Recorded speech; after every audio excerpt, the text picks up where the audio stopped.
ሰላም ውድ ቤተሰቦች እንዴት ቆያችሁልን? ዕለተ አርብ በወጡ እግር ኳሳዊ መረጃዎች ዳግም ተገናኝተናል። ውድ ቤተሰቦች እንደተለመደው ለቻናላችን አዲስ ከሆናችሁ ቻናሉን ሰብስክራይብ በማድረግ ቤተሰቡን አሁን ወደ ዕለቱ መረጃዎች አለፍን። አብራችሁን ቆዩ።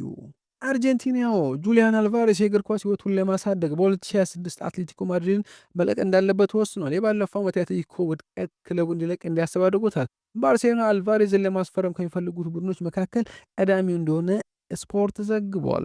ጆ ቤሊንጋም በጥር ወር ከቦሩሲያ ዶርትመንድ ሊለቅ ይችላል። ወደ እንግሊዝ የመመለስ ዕድሉ እየጨመረ የመጣ ይመስላል። የአይወስ ተጫዋች በጀርመን አስቸጋሪ ጊዜን እያሳለፈ ነው። በዚህ ውድድር ዘመን በኒኮ ኮቫች ስር ሁለት የቡንደስሊጋ ጨዋታዎችን በቋሚነት ጀምሯል። ዶርትመንድ በጥር ወር በውሰት ለመልቀቅ እያሰበ ሲሆን ማንቸስተር ዩናይትድ፣ ቶተንሃም እና ክሪስታል ፓላስ ፍላጎት ያላቸው ክለቦች እንዲሆኑ ፉትቦል ኢንሳይደር ዘግበዋል። እንዲሁም ማንቸስተር ዩናይትድ፣ ኒውካስል ዩናይትድ፣ ቶተንሃም ሆትስፐር የክሪስታል ፓላሱን አጥቂ ዣን ፊሊፕ ማቴታን የተከታተሉት ነው።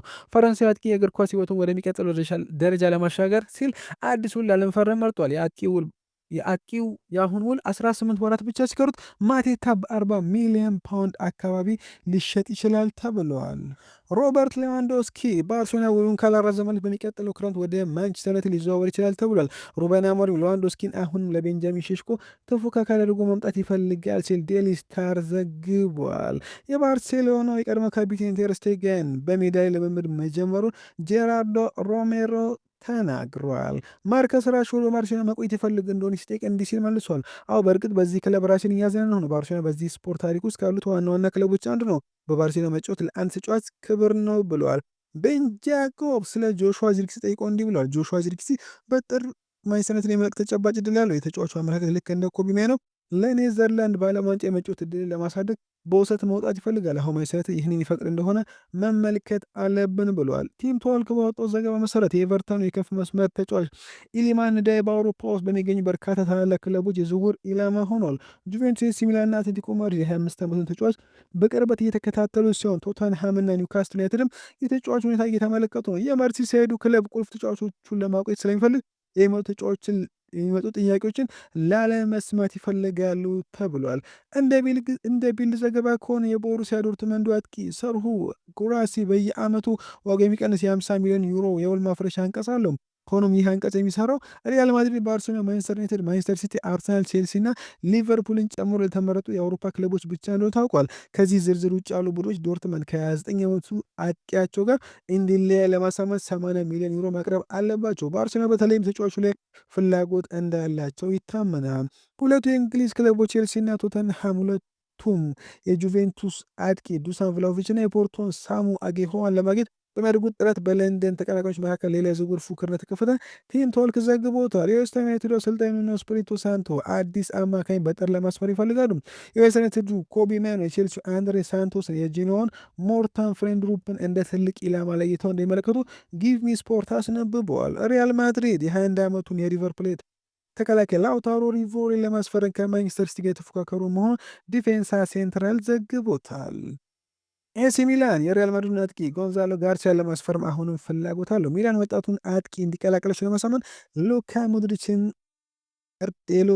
እርዳታ ለማግኘት አቅዷል ሲል ሚላን ላይቭ ዘግቦታል። ጆን ቴሪ ስለ ቼልሲ አሰልጣኝነት ሀሳቡ ሲጠይቅ እንዲህ ብሎ ይመልሳል። እውነቱን ለመናገር ይህ እንደሚሆን እርግጠኛ አይደለሁም። በእግር ኳስ ክለብ ያለኝ የመጨረሻ ዕድሜ ቼልሲን በአሰልጣኝነት መምራት ነው። በቼልሲ ሁሉ ነገር አድርጌያለሁ። አሁን ለእኔ የጎደለ አንድ ነገር የእግር ኳስ ክለቡ አሰልጣኝ መሆኑ። ለዚህም ነው እግር ኳስን ስጨርስ ወደ አሰልጣኝ የተገባሁት ብሏል። ማንቸስተር ዩናይትድ በ2026 ሁለት አዳዲስ የመሃል ሜዳ ተጫዋቾችን ለማስፈረም ዝግጁ ናቸው ተብሏል። የቼልሲ 1 ዓመቱ ተጫዋች ብራዚላዊው አንድሬ ሳንቶስ ከ6 ተጫዋች ዝርዝር ውስጥ ተካቷል። ካርሎስ ባሌባ፣ ኤሊዮት አንደርሰን፣ አዳም ዋርተን፣ አንጀሎ ስቲለር፣ ኮኖር ጋላጋር እንዳለበትም ቶልክ ስፖርት ዘግቦታል። ቼልሲ፣ ሊቨርፑል፣ ኢንተር ሚላን እና ሪያል ማድሪድ የባየር ሙኒኩን ተከላካይ ዳዮት ኡፓሜካኖን ይፈልጋሉ። ተጫዋቹ ኮንትራቱ በሚቀጥለው ክረምት የሚያበቃ ሲሆን የጀርመኑን ክለብ እስካሁን በማራዘሚያ ውል ላይ መስማማት አልቻለም። ስቴቫኦ ቼልሲ ከሜዳ ውጭ ያደረገ ስላሉ ነገር በጣም አመስጋኝ ነኝ። ቤቴ ውስጥ እንደሆንኩ ይሰማኛል። በቼልሲ ደስተኛ ነኝ። በቼልሲ ከምፈልገው በላይ እንደተደገፍኩ ይሰማኛል ብለዋል። ዴቪድ ሲማን ስለ ቪክተር ጊዮኬርስ እንዲህ ሲል ይናገራል። ከቡድኑ ጋር እየተላመደ ነው። ከቡድኑ አጋሮች ጋር እየተላመደ ከፕሪሚየር ሊጉ ፍጥነት ጋር እየተላመደ እንደተመለከተ ነው።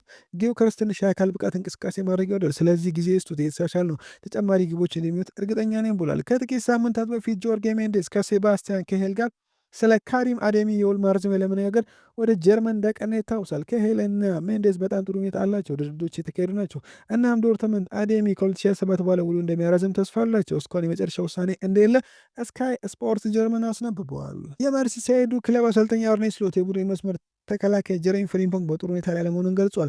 ፍሪምፖንግ ጥሩ ሁኔታ ላይ አይደለም፣ ነገ አይጫወትም፣ በሚቀጥለው ሳምንትም አይደርስም ያሉት አርኔ ስሎት በሌላ በኩል አሌክሳንደር ኢሳክ በነገው ጨዋታ መሳተፉ አጠራጣሪ መሆኑን ተናግሯል። ራያን ግራቨንበርች መድረሱ ከልምድ በኋላ እንመለከተዋል። አሊሰን ቤከር ከብሬንትፎርድ ጨዋታ ውጭ ነው ሲሉ አርኔ ስሎት ተናግሯል። እንዲሁም ኤንዞ ማሬስካ ሊያም ዴላፕ ለቀጣይ ጨዋታ ዝግጁ ይሆናል ብሏል። የሰማያዊዎቹ አሰልጣኝ ኤንዞ ማሬስካ የፊት መስመር ተጫዋቹ ሊያም ዴላፕ ትላንት ልምምድ መጀመሩን አሳውቋል። ሊያም ዴላፕ ትላንት የቡድን ልምምድ ጀምሯል፣ ነገር ግን በዚህ ሳምንት አይጮትም ሲሉ ኤንዞ ማሬስካ ተናግሯል። አያይዘውም ለሚቀጥለው የአልቭስ ጨዋታ ዝግጁ ይሆናል ሲሉ ገልጿል። ኤንዞ ማሬስካ ቡድን ውስጥ አዲስ ጉዳት አለመኖሩንም ጠቁመዋል። ጄሚ ካራጋር ስለ ኤርሊንግ ሃላንድ አስገራሚ ሴት ሰጥቷል። አርሰናል ሊቨርፑልን ሲሆን ኤርሊንግ ሃላንድን መፍራት ነው ያለበት ያለ ሲሆን አርሰናል በዚህ ሲዝን በሁሉም መስፈርቶች ከተቀናቃኞቻቸው በተሻለ ሁኔታ ላይ ይገኛሉ። ሊቨርፑሎች አሁንም ችግሮቻቸው ለመፍታት እየታገሉ፣ ነገር ግን ማንቸስተር ሲቲ በዓለም ላይ አደገኛ ከሆነው ተጫዋች ጋር በድጋሚ ሻምፒዮን ለመሆን ጥሩ ዕድል አለው። ሃላንድ የጨዋታ ሂደት ለብቻው መቀየር የሚችል ተጫዋች ነው ብለዋል።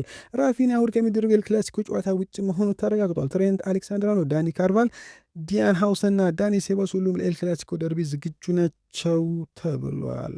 ጋብሪኤል ጄሱስ በአርሰናል የመቆየት ፍላጎት እንዳለው አረጋግጧል። አሰልጣኙና ቦርዱ በየዕለቱ እኔ ወደ ጨዋታ ላይ መመለስ በማድረገው ጥረት በጣም ደስተኛ እንደሆነ ይነግሩኛል። ራሴን ከክለቡ እቅድ ውጭ አላየውም የሚለው ጋቢ እስከ 2027 የሚቆይ ኮንትራት አለኝ። እስከዚያው ድረስ ኮንትራቱ ካልታደሰ ቢያንስ እስከ 2027 በክለቡ ቆያለሁ ማለት ነው። የፓልሜራስ እኔ የማስፈረም ፍላጎት ሁልጊዜ ከእነሱ በኩል ሆነ ከኔ ዘንድ ይሆናል። ነገር ግን ምንም አይነት ይፋ ነገር የለም። ከፓልሜራስ አካዳሚ የመጣ አንድ ወጣት ወደ አውሮፓ የሄደና አንድ ቀን ተመልሶ ወደ ቀድሞ ቡድን መመለስ እንደሚፈልግ ተፈጥሯዊ ፍላጎት ብቻ ነው። ይህንን በክለቡ ውስጥ ያለ ሁሉም ሰው ያውቃል ብለዋል።